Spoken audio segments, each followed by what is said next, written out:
The desert was a place where silence could whisper louder than thunder, where every gust of wind seemed to carry with it secrets buried in the red earth for centuries. On that long stretch of endless horizon, a man rode with nothing but a weary horse and the weight of memory heavier than any saddle. His name was Holt, though time and solitude had almost erased the sound of it from his own lips. Wrinkles, carved by sun and grief, marked his face, yet his eyes, storm-grey and unyielding, still held the fire of a man who had not surrendered to the cruelty of life. The air shimmered with heat, the scent of sagebrush and dust wrapping around him like a cloak, and though his journey was meant to hunt shadows of the past, fate was about to place something entirely different in his path. The first sight of her was not gentle nor wrapped in grace, but sudden and jarring, as if destiny wanted to strike like lightning. A figure lay sprawled in the sand, motionless, her long hair fanned out like spilled ink across the crimson dust. Holt's heart clenched with the certainty of tragedy, yet as he slid from his horse and knelt beside her, he discovered the faintest thread of breath still clinging to her battered body. She was not merely a woman abandoned by the world.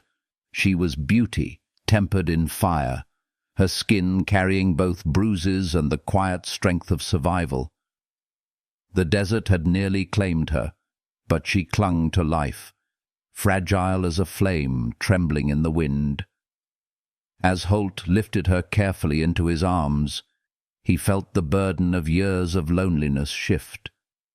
This was not a moment of chance. It was the stirring of something long asleep in him. He had lived so long with only silence for company, his only companions the ghosts of his mistakes and the bitter memories of battles best forgotten. Yet here, in the weight of her form against him, was the spark of healing. A warmth that did not burn but soothed, as though life was whispering that broken things could still mend, that hearts long closed could feel again. The cabin awaited them on a small rise, a lone refuge against the merciless sky. As he laid her down upon his bed, the quiet glow of the fire painted her face in soft gold, revealing features both proud and vulnerable. Holt tended her wounds with hands that had once taken life, but now sought only to preserve it.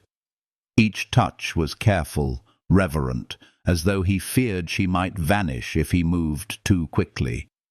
He whispered no promises aloud, yet his soul was making them silently, that he would not let her fade into the dark, that he would keep watch until she found her strength again. Night deepened, and the desert grew hushed. Outside, coyotes sang their lonely songs, but inside the cabin a new melody was being written in silence and shared breath. Holt sat beside her with his harmonica, playing notes that trembled with sorrow, yet carried the sweetness of remembrance. The music wove itself with the crackle of the fire, surrounding the wounded woman with a cocoon of warmth and hope. For the first time in many years, Holt felt his chest loosen, as though a hand of mercy had pressed gently against his scars and whispered, "Heal." The dawn brought not only light, but the stirring of eyes that had been closed to the world. When she awoke, her gaze, dark and luminous, pierced Holt with both fear and fire. The silence between them was electric, fragile, charged, inevitable.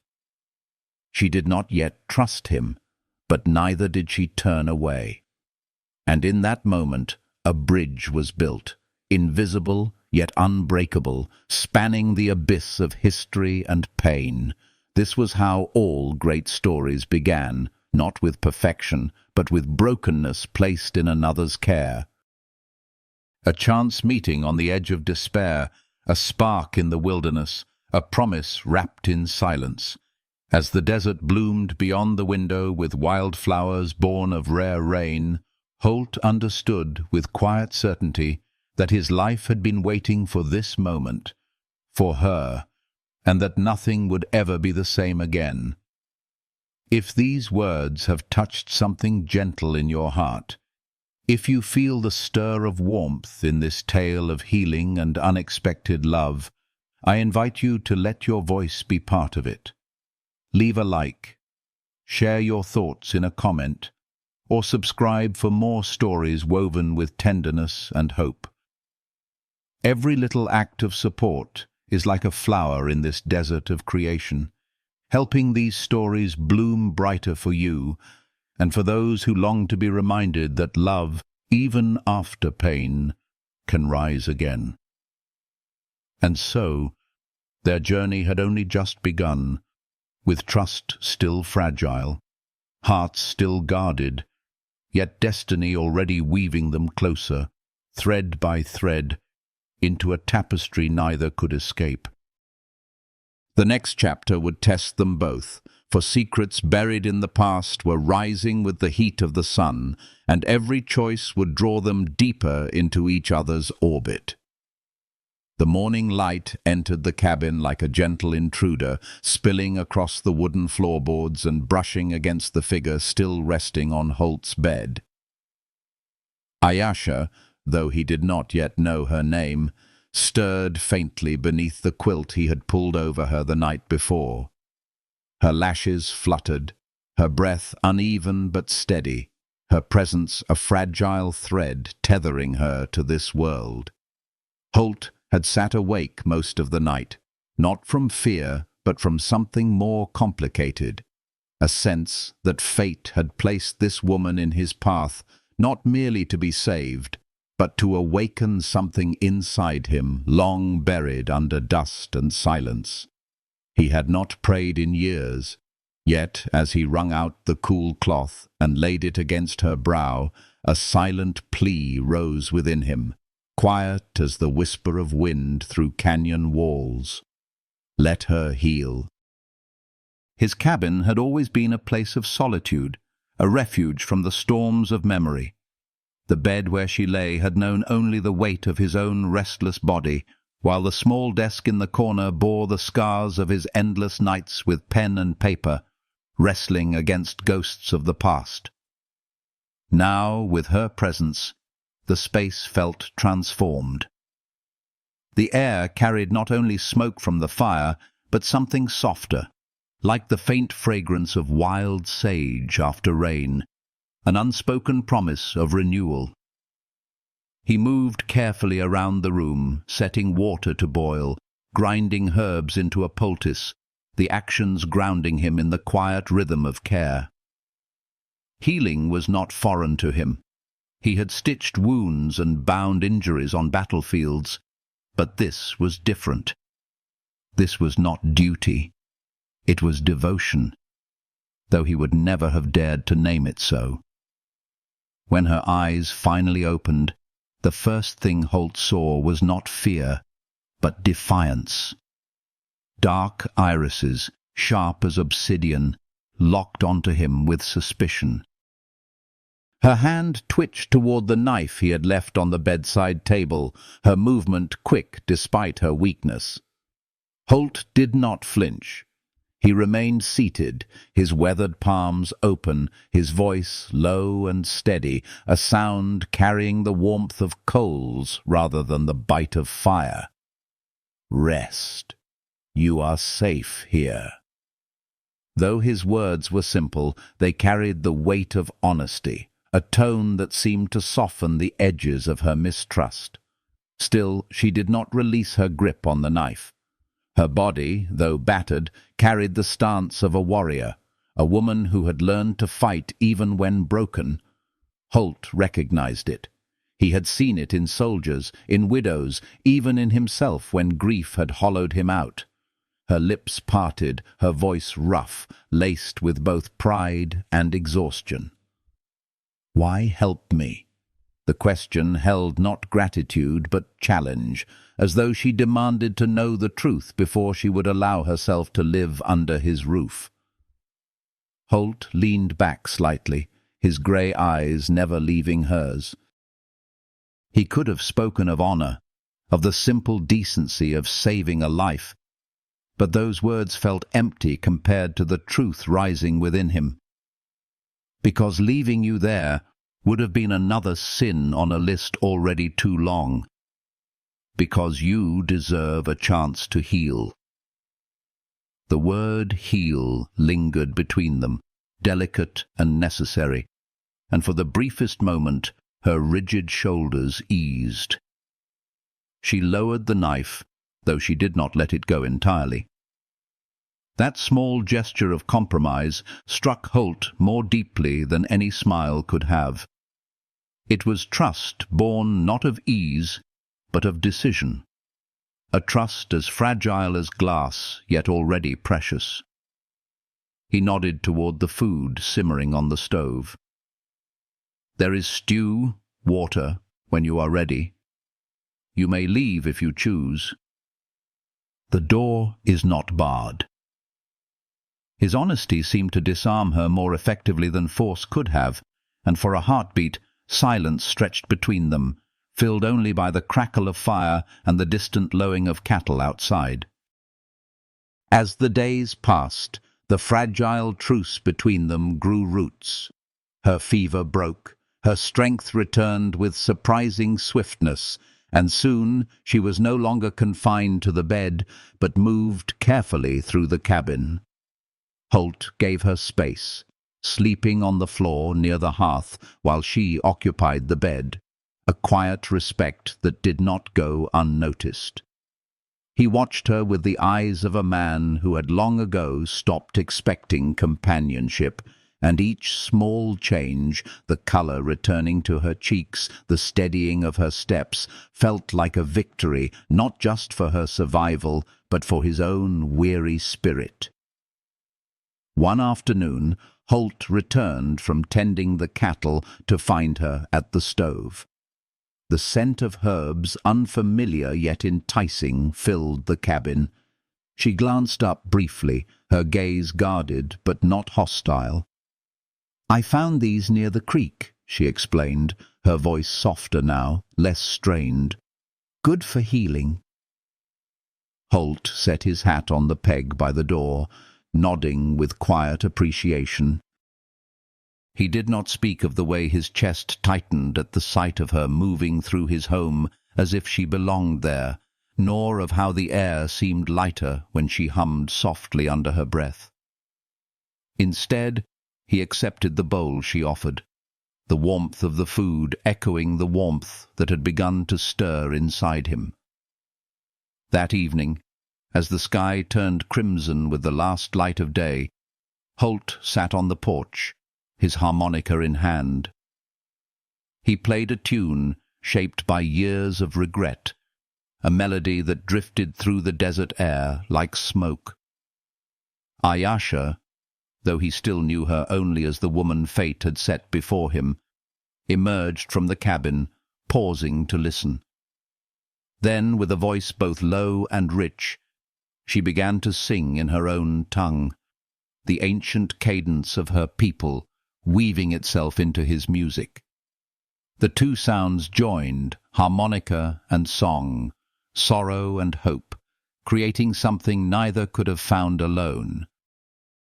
In that fragile harmony, wounds long hidden began to ease, and the silence between them shifted into something sacred. The night grew deep, and stars ignited above them, eternal witnesses to the tentative beginning of a bond neither of them had asked for. Yet, both were already carrying.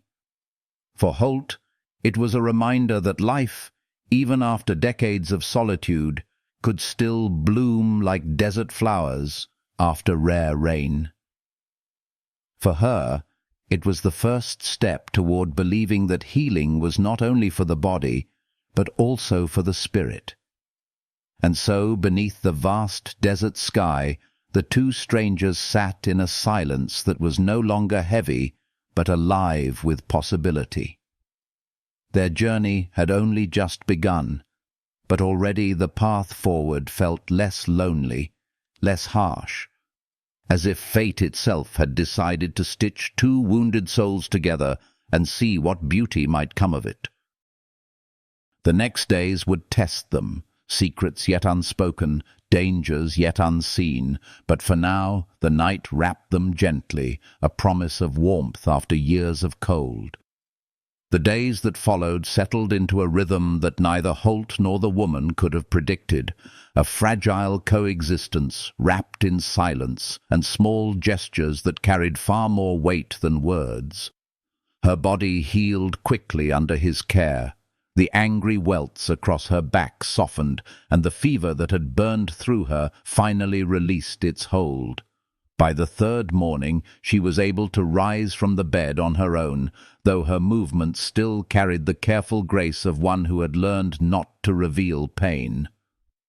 Holt offered her one of his shirts to replace her torn clothing, and though it hung loosely against her frame, it gave her dignity. She accepted without a word, but her eyes, dark and searching, lingered on him in ways that unsettled and soothed him all at once. Holt watched her move about the cabin with quiet curiosity, as though she belonged there, as though the walls had been waiting for her presence to soften their loneliness. She spoke little, and he did not press, but in the silences between them something unspoken began to weave itself into the air. At times she would sit by the fire, grinding herbs she had gathered, filling the small space with scents of cedar and sage that seemed to cleanse not only the air, but his weary spirit. At other times he found her watching him with that sharp, unreadable gaze, as though she were peeling back layers of his soul to see the man hidden beneath scars and silence. One evening, as storm clouds gathered on the horizon, her eyes caught the stiffness in his shoulder, the way he rubbed it unconsciously after long work. "Old wound," she said softly, her voice like the hush of wind through pine. He hesitated, then nodded. "Bullet long ago." "Healed wrong." She set aside the bundle of herbs in her lap and gestured for him to sit. "I can help." Her tone was not request, but certainty. Surprised, Holt removed his shirt, bearing the map of scars etched across his chest and arms, scars of war, of battles, of mistakes that had carved themselves into his flesh. She touched his shoulder with hands that were firm yet gentle, working a salve into the knotted muscle.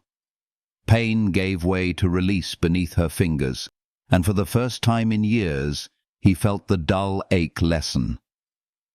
Healing was not only for the body, he realized. It was in the trust of her touch, in the way she treated his wounds without judgment, without fear. Her sleeve slipped back as she worked, revealing a tattoo along her forearm, a pattern intricate and sacred. Holt recognized it immediately.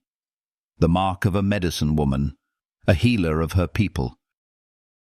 Their eyes met, and in the same moment her gaze fell on the faded ink upon his wrist, the wolf's head, the mark of the grey wolves, soldiers once sent to hunt her kin.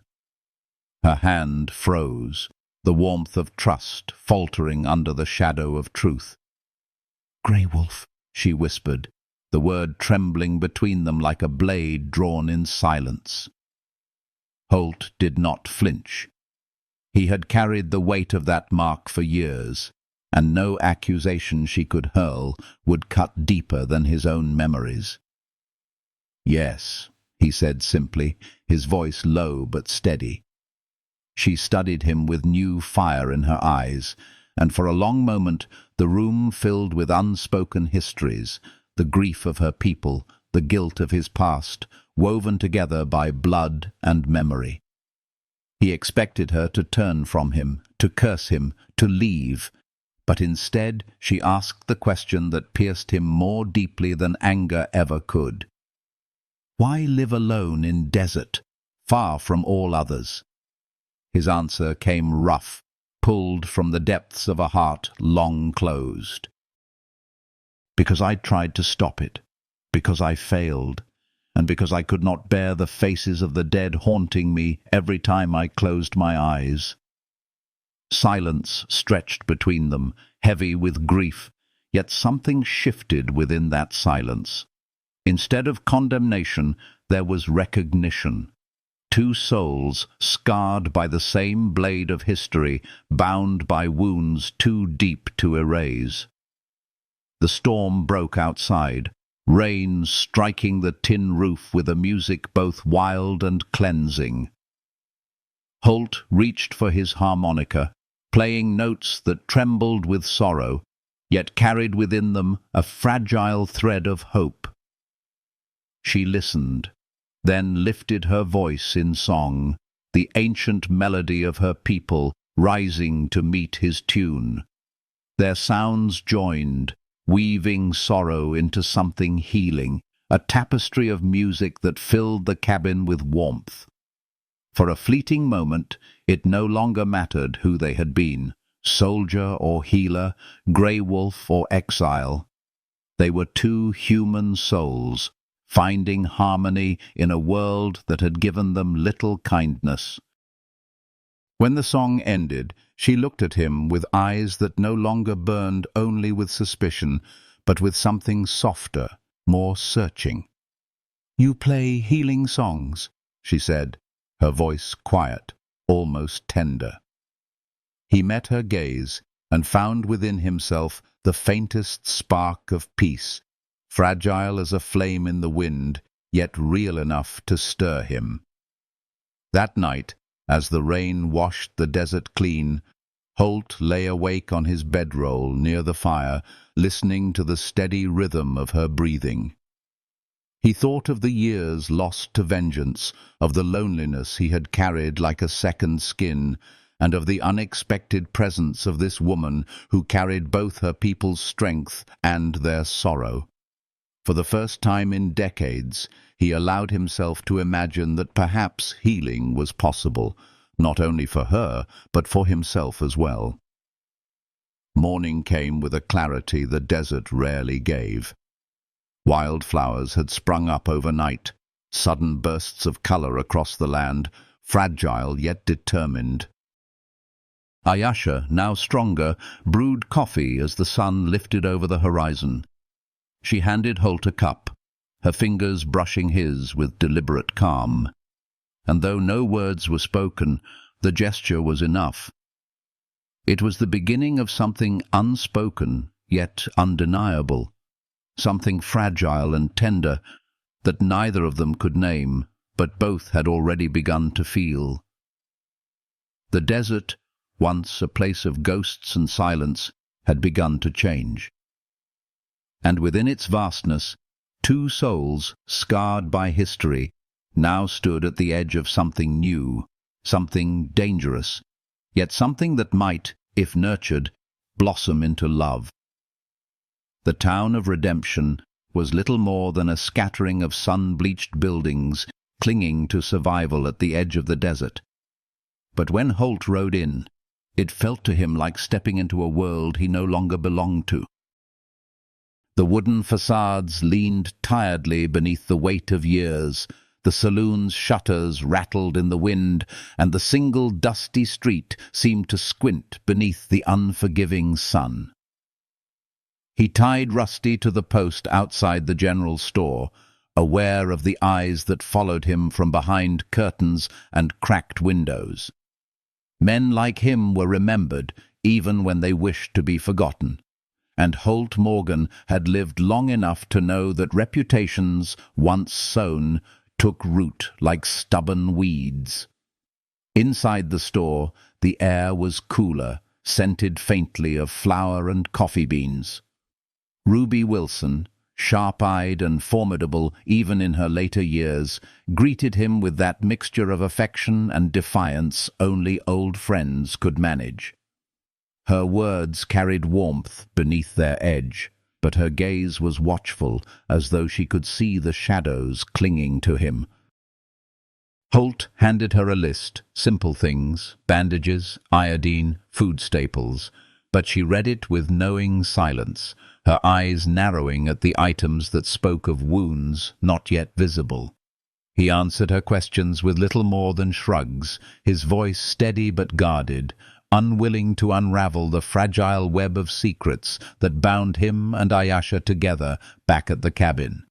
Yet fate, as it often did, brought danger swiftly. The bell above the door jingled, and a man entered whose presence seemed to poison the air itself. Preston Reed, with his cold blue eyes and smile sharp as broken glass, moved with the arrogance of youth armed with violence. He recognized Holt instantly, and the exchange between them carried no disguises. Words slid like blades, thinly veiled threats circling between them until Reed leaned close enough for Holt to smell the whiskey on his breath, hissing about Apaches and traitors, about Hargrave and vengeance. In that instant, Holt's hand moved faster than memory, pressing a knife against Reed's ribs with the silent promise of death should he speak another word. The store fell into stillness, broken only by Ruby's steady grip on the shotgun she now held behind the counter. For a heartbeat, past and present collided, and Holt felt the old self rise. The grey wolf, the man he had buried beneath years of guilt and exile. But just as quickly he released Reed, sliding the knife away and choosing restraint where once he would have chosen blood. Outside, mounting his horse, Holt knew what Reed's presence meant. Hargrave was close. The past was no longer a ghost he pursued across barren trails. It was riding toward him, relentless, dangerous, unstoppable. And back at his cabin, a woman who trusted him only in fragments, who still carried the shadows of her own exile, was waiting. She would see in his eyes the storm he brought with him. She would feel it in the air long before words were spoken. When he returned, the desert greeted him with rain, rare and cleansing, falling like forgiveness upon the parched earth. He sat with Ayesha on the porch, the world hushed beneath the rhythm of water against tin and soil. Between them, silence no longer felt like distance, but like a thread binding their hearts in its quiet strength. Holt played his harmonica, each note heavy with memory, while she lifted her voice in song, ancient and healing, carrying sorrow into the rain until it softened, becoming something almost tender. Her song spoke of lost spirits and wandering souls, and when she translated the words for him, Holt understood too well. He confessed then, haltingly, of Whispering Creek, of his failure to stop the massacre until it was too late. He spoke of the child he had tried to save, of the bullet that should have killed him, of the elder who had nursed him back from death without asking for anything in return, and when his words faltered, she did not look away. Her eyes, dark and steady, held both judgment and compassion, as though she saw the man he had been and the man he was trying, painfully, to become. The night stretched on, wrapped in rain and memory, and somewhere between the grief and the music, a fragile intimacy blossomed. Not touch, not yet, but a closeness of spirit. Two broken souls recognizing their own fractures reflected in the other. Ayesha's hand brushed against his as she reached to steady the lantern, and Holt did not pull away. The warmth lingered, subtle as a spark buried in embers, waiting for breath to bring it to flame. When dawn arrived, the desert bloomed in sudden wildflowers, fragile bursts of color against the endless red earth. Holt found her already awake, standing at the edge of the porch, her hair loose around her shoulders, the light painting her like something both ethereal and rooted. She turned when he joined her, her expression unreadable, yet softened by the morning. "Desert blooms," she said quietly, "are good medicine." He nodded, the truth of it settling in him like balm. Flowers born of struggle, blossoms after storms. So like the beginnings of what they were, so like the healing he felt stirring in a heart long barren. Together they rode out, gathering herbs and tending cattle, their movements weaving into one another's rhythms as though they had done this always. Words remained few, but glances carried weight, and silence became a companion instead of an enemy. Holt watched her ride, strong and graceful, despite the scars upon her back, and felt a warmth bloom inside him that was not only admiration, but something gentler, something deeper, something dangerously close to love. And so the days turned, each moment drawing them closer, each gesture building upon the fragile bridge already between them. Danger loomed on the horizon, shadows tightening their grip. But for now, in the bloom of desert flowers and the rare sweetness of rain, they found a fragile peace, healing not only the body but the wounded places within their souls. What had begun in blood and silence was slowly, inexorably, becoming something neither had dared to hope for: the possibility of love. The morning after the storm broke clear and golden, the desert still fragrant with the sweetness of rain. The earth, usually so parched and cracked, seemed to breathe again, and wild flowers painted the ground in fragile bursts of color. Holt saddled Rusty, while Ayasha readied a paint mare she had claimed with the ease of someone born to the saddle. Charlie, the boy they had found days earlier, clung to them both with wary trust, his thin frame still marked by hunger, but his eyes alive with a determination Holt could not help but respect. They had become an unlikely trio, bound by circumstances that none of them had chosen.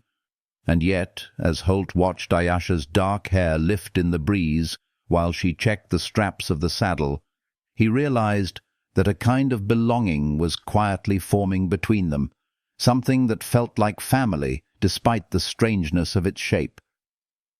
The ride out was purposeful, but not rushed. Holt had cattle to check, and Ayasha herbs to gather, and Charlie seemed eager to prove himself useful. They worked together without need for many words.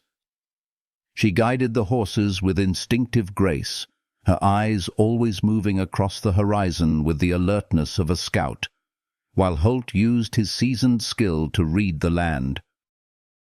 Charlie shadowed them with the resilience of youth, absorbing every lesson spoken or unspoken, his pride burning bright whenever Holt or Ayasha praised his effort.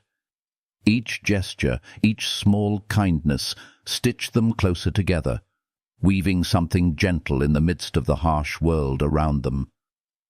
Later, while they gathered cattle driven loose by the rain, Holt watched Ayasha ride ahead, her back straight, her form a striking silhouette against the red sky. He marveled not only at her strength, but at the quiet dignity with which she carried her scars. Where others might have hidden, she moved boldly, as though the very desert recognized her as one of its own. Healing, Holt thought, was not simply a matter of herbs and bandages. Healing was in the way she laughed softly when Charlie misjudged a lasso, in the way she touched a wildflower and spoke its name, in the way her gaze lingered on him, as though she could see through the walls he had built around his heart. By midday their work was done, and they found a grove where water pooled from the storm. They rested there, letting the horses drink. Ayasha knelt to harvest sprigs of a flowering herb, explaining its uses with patient clarity. Holt listened, though his mind strayed as he watched the sun gild her hair, the warmth of her presence making him feel something he had not allowed in many years: ease.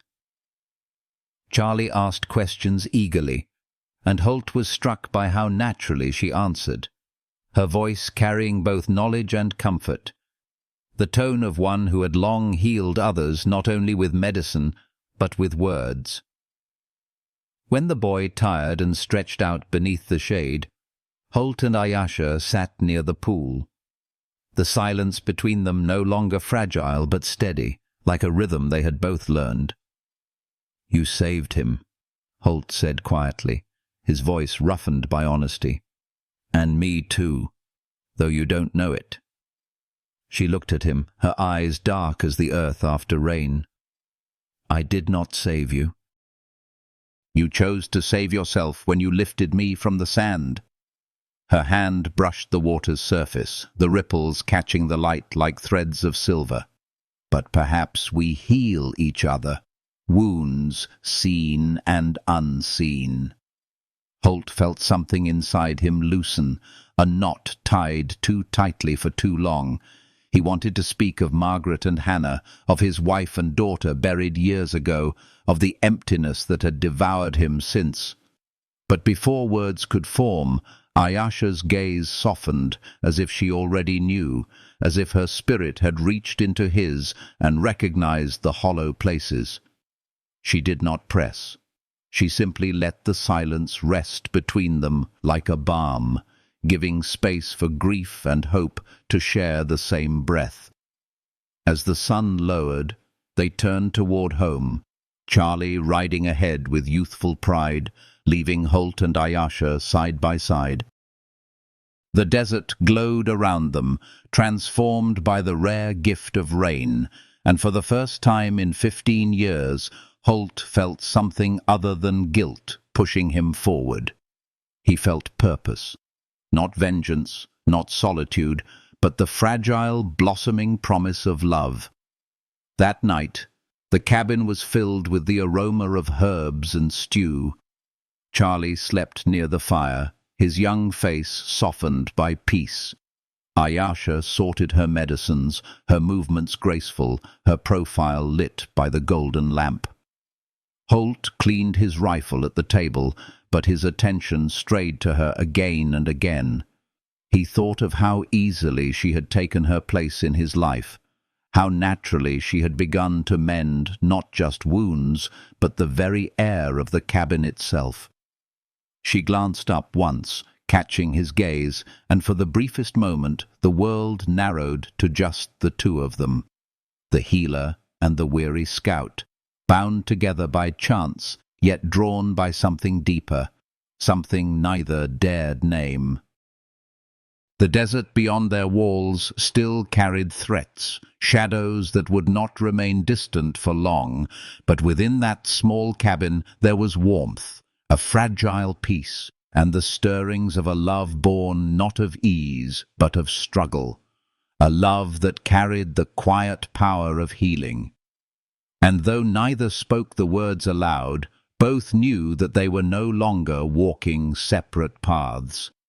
The threads of their lives had begun to weave into one, and the fabric they created was stronger, warmer, and more enduring than either could have imagined. Outside, the night was silent, the stars endless, and the desert listened, holding close the secret of two souls slowly discovering each other beneath its vast, healing sky. The night wrapped itself around the cabin like a soft cloak, and for the first time in many years, Holt felt the air inside his home carry more than silence. Charlie's breathing was steady as he slept near the fire, and Ayasha sat opposite, her dark hair tumbling loose around her shoulders as she sorted through bundles of herbs. The lamplight kissed her features with warmth, softening the angles of her face into something almost ethereal. Holt sat at the table, polishing the barrel of his rifle. Though his hands moved slowly, his attention more drawn to her than to the weapon he had cleaned 1,000 times before. Her presence filled the space in ways he could not explain. The cabin had always been functional: 4 walls, a roof, and enough warmth to keep out the cold. Yet now, with her humming quietly under her breath as she tied sprigs of sage and yarrow, it felt like a place where healing could take root, where loneliness might finally surrender. Holt's chest tightened with the strange, almost tender realization that home was not built of timber or stone, but of the souls that shared it. When she lifted her gaze to him, their eyes met, and something unspoken flowed between them. It was not sudden, not a lightning strike, but a slow, steady warmth, like coals glowing brighter beneath careful breath. She studied him with a depth that made him feel both exposed and seen, as if she were reading the unhealed scars etched across his spirit as easily as the ones on his skin. He wanted to look away, but her gaze anchored him, and he found himself holding it, silent yet willing. Finally, she broke the quiet with a voice as calm as running water. "You carry wounds that herbs cannot touch." Holt's hand stilled on the rifle. He did not ask how she knew. He had long since accepted that some people could see more than what lay on the surface. "We all do," he answered, his tone roughened by truth. She nodded, her hands stilling on the herbs as she leaned forward slightly. "Wounds like that must be spoken, or they fester. Healing comes when sorrow is no longer hidden." For years, Holt had carried the weight of his past alone, words locked inside journals no one else would read. Yet something in her voice, in her steady presence, loosened the lock.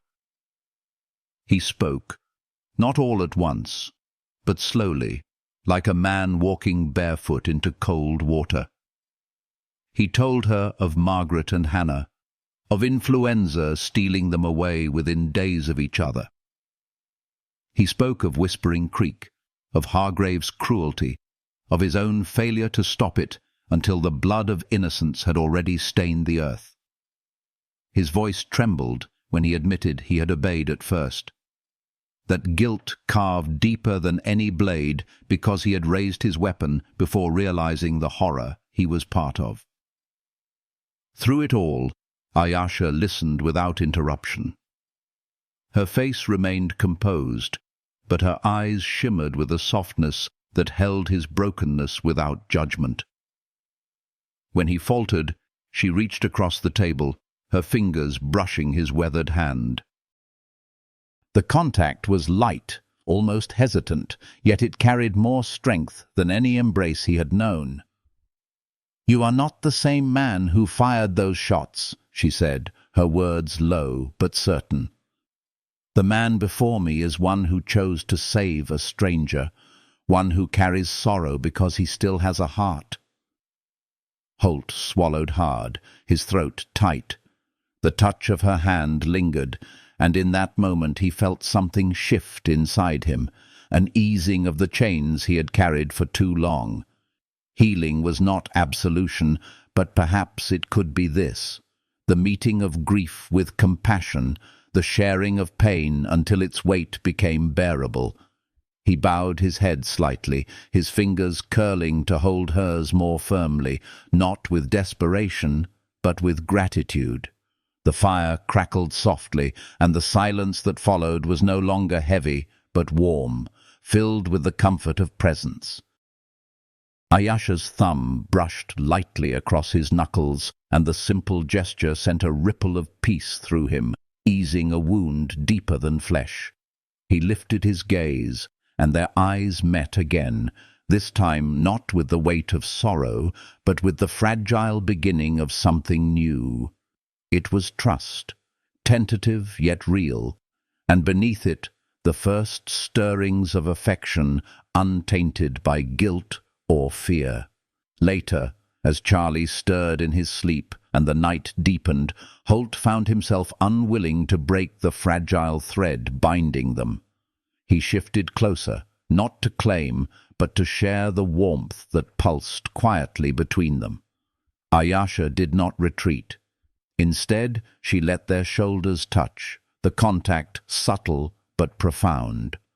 For Holt, it was the first time in years that another's nearness did not feel like intrusion, but like balm to an aching soul. Outside, the desert stars burned with eternal indifference, but within the cabin, something human and tender unfolded. Holt's heart, long scarred by silence and solitude, felt a spark of renewal, and in that quiet moment he understood. Healing was not a destination, but a journey walked together. When dawn approached, painting the horizon with ribbons of fire and gold, Holt rose to prepare for the day's burdens. Yet before he stepped outside, he glanced back at Ayesha, who still sat by the fire, her gaze distant but calm. She looked up and offered a small nod. Acknowledgement, acceptance, perhaps even something more. Holt returned it with the faintest smile, the first real smile he had felt tug at his lips in many years. And as he stepped out into the cool air of morning, he knew that whatever storms awaited them, something had already begun between them, something quiet, something healing, something that might one day be called love. The journey southward carried them deeper into land both beautiful and treacherous, where red stone cliffs rose like ancient guardians, and the sky stretched endlessly, painted in hues of copper and indigo. Holt rode at the front, his posture straight but heavy with vigilance, every sense sharpened by years of survival. Behind him, Ayesha kept steady on her mare, her eyes ever watchful, though softened when they lingered on Charlie, who rode with quiet determination despite his youth. The boy's thin frame hid a resilient spirit, and Holt could not help but feel a swelling of pride each time Charlie sat taller in the saddle, learning the desert's language as though it were etched in his blood. For days they travelled in measured silence, speaking only when necessity demanded. Yet the silence was no longer empty. It carried weight, meaning, an intimacy that words might have broken. Holt found himself listening for the sound of Ayesha's voice. The cadence of her Apache songs carried softly on the wind, healing melodies that seemed to soothe the weariness in his bones. At night, as they camped beneath the stars, he would play his harmonica while she sang, their music weaving together until even the desert seemed to hold its breath, listening. The boy would fall asleep near the fire, comforted by the strange harmony of two souls who were slowly finding in each other a reason to hope. There were moments when Holt caught himself watching her in ways he could not explain. The firelight painting her features with gold, the shadows of her lashes against her cheeks when she lowered her gaze, the way her hands moved with surety, whether grinding herbs, binding wounds, or smoothing Charlie's tangled hair. She carried strength and tenderness in equal measure, and Holt, who had spent years believing himself too weathered for such feelings, felt warmth bloom in the quiet corners of his heart. It frightened him at times, the thought of opening himself again, but even fear couldn't drown the fragile peace she stirred in him. One evening, as twilight settled over the land, they found a spring hidden within a canyon. The air was cool, scented with sage and damp earth, a rare oasis after long hours of dust and heat. Charlie busied himself with the horses, leaving Holt and Ayesha to sit by the water's edge. She dipped her hands into the pool, the ripples catching the fading light like scattered jewels. Holt sat beside her, close enough to feel the brush of her presence, but not so near as to intrude. For a long while, neither spoke. Then, softly, she said, "The desert heals slowly, but it heals." Holt's gaze lingered on the reflection of stars beginning to appear in the water. "So do people," he replied, his voice low, steady. She turned to look at him, and in her eyes he saw understanding, compassion, and something more, a recognition of the wounds they both carried and of the strength it took to continue despite them. Her hand, damp and cool, brushed against his. The touch was slight, almost accidental, yet it sent a warmth through him that spread deeper than any fire. He did not pull away. Instead, he allowed the silence to speak for him, letting the moment unfold like a fragile blossom that had waited too long to see light.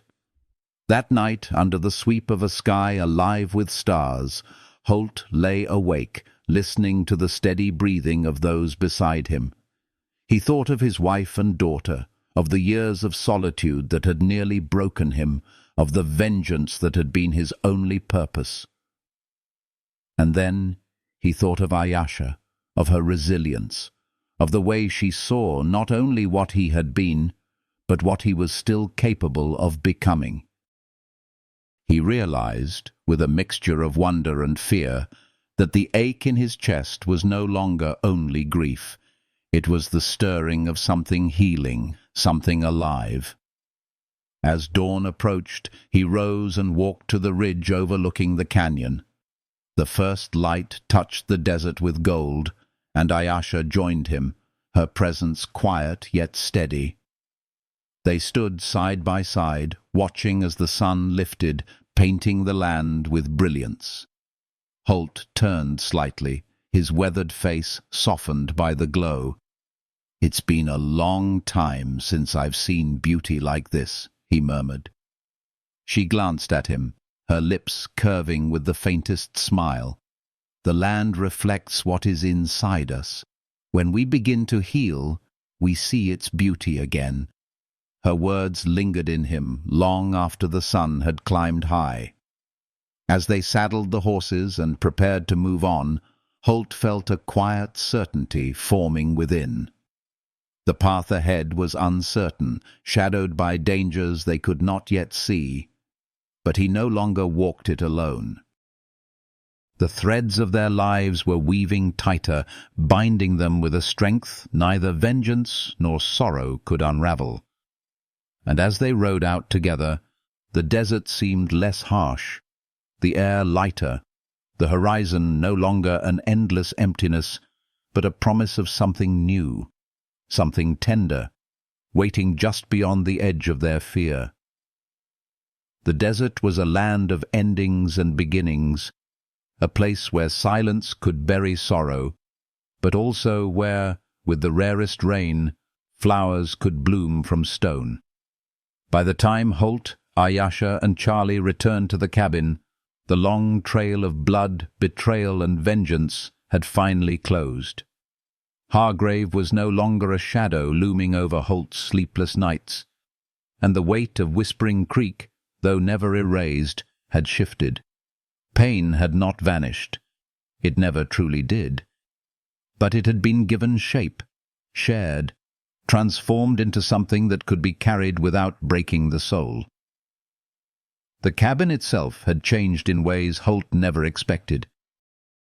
Once only a refuge for a man who had chosen solitude over the ache of memory, it now pulsed with life. Charlie's laughter echoed against the wooden walls as he darted from one chore to another, his young energy breathing a vitality the place had never known. Ayesha filled the air with scents of herbs and fresh bread, her voice weaving soft songs of her people as she worked. Holt would sit on the porch, polishing a saddle or sharpening a blade, and listen to the sound of belonging he had once believed lost to him forever. Healing had taken root, not in the absence of pain, but in the steady rhythm of days shared, of burdens divided, of hearts daring to remain open. Evenings became the heart of their world. The three of them would gather by the fire. Charlie curled in a blanket, Ayasha beside the hearth grinding her medicines, Holt with his harmonica resting against calloused hands. Music would rise, first his low, aching notes, then her voice joining like water flowing over stone. Sometimes Charlie would hum along, off-key but earnest, and Holt would feel something he thought he had buried with his wife and daughter. The fragile joy of family.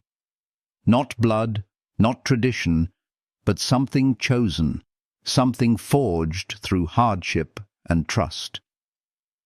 One night, when the desert air was thick with the perfume of sage after a rare rain, Holt found himself unable to hold silence. He turned to Ayasha, her profile calm in the firelight, her eyes reflecting both strength and sorrow. "I never thought I would live to see a day that felt like this," he admitted, his voice steady but raw. She looked at him with that piercing gaze of hers, the kind that seemed to see the marrow of a man. "You chose it," she said gently.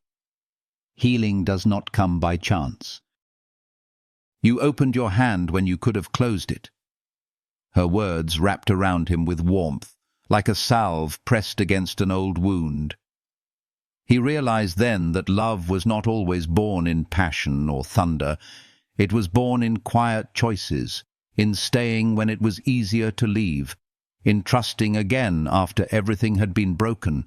The boy, half asleep, stirred and mumbled something in Apache, words Holt could not understand.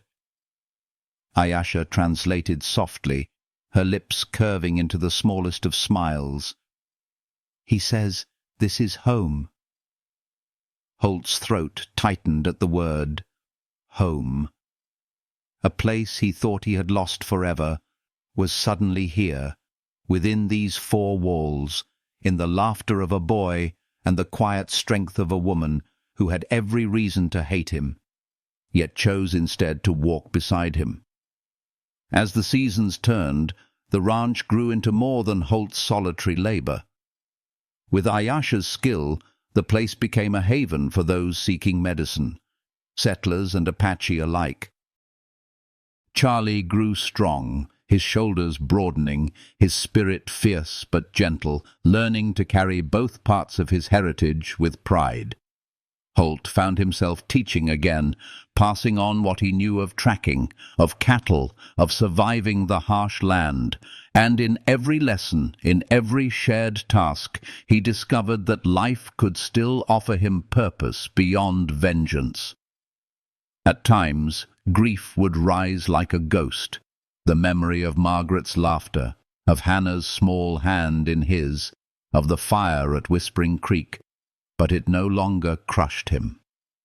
Instead, it reminded him of what he had lost, and why he now cherished every quiet dawn, every warm smile from Ayasha, every burst of Charlie's laughter.